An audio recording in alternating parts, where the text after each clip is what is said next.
Malaysia has selected the Tejas light fighter jet from India as a replacement for its aging MiG-29 fleet.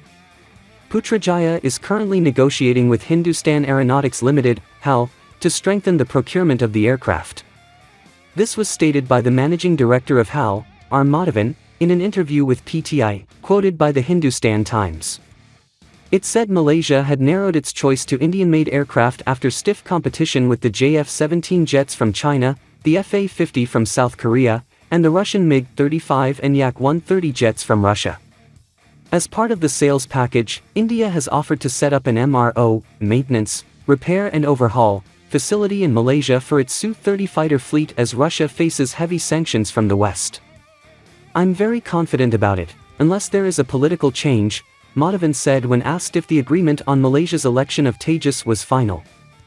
He emphasized that this is the final stage of negotiations with Malaysia. "We are the only country that offers them support for their Su-30 aircraft besides Russia. We are the only ones who can support them as far as they need for the Sukhoi fleet," Madhavan continued. A team of high-ranking officials and experts from Malaysia is expected to visit India soon to continue the procurement process. Madhavan said the Tejas was a far superior aircraft compared to the JF-17 and FA-50. This single-engine supersonic fighter is very agile and capable of operating in high-threat air environments.